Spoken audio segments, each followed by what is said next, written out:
玄武山使者居然没有走，难道他们知道了母亲病危的消息？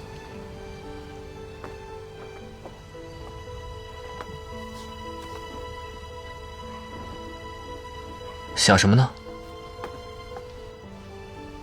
没什么。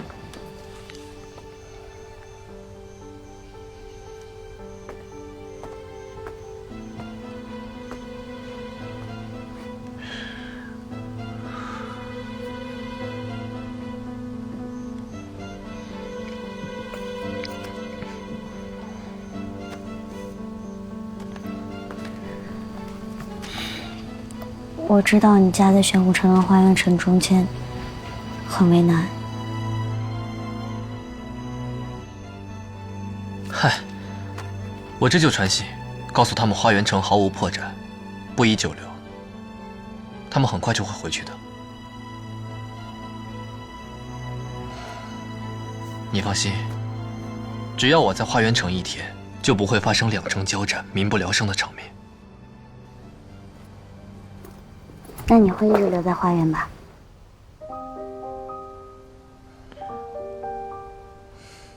我没想过这个问题。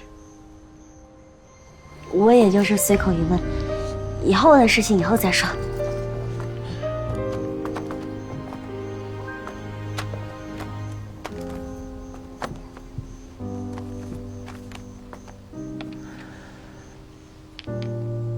就像印尼和印章，印章如果没了印尼，就是块废石；而印尼如果没了印章，也就是普通的颜料。就像你和我，永远不会分开。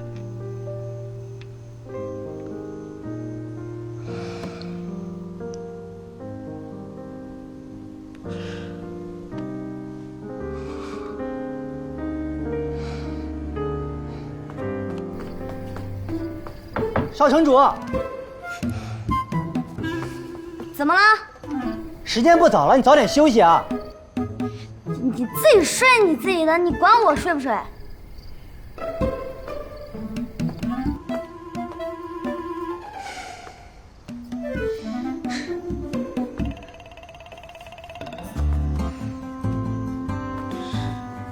哎，少城主，我有要事向少君禀报。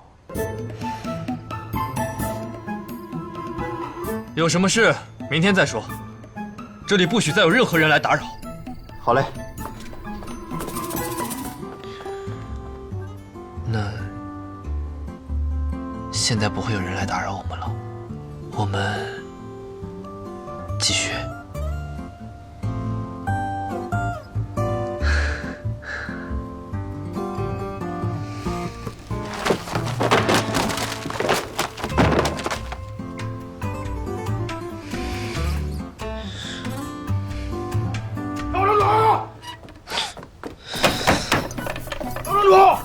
李姬小姐已经上路了，属下按您的吩咐，托随城的红军军照顾她。这个事情有必要跟我讲吗？我跟他玩的很好吗？对呀。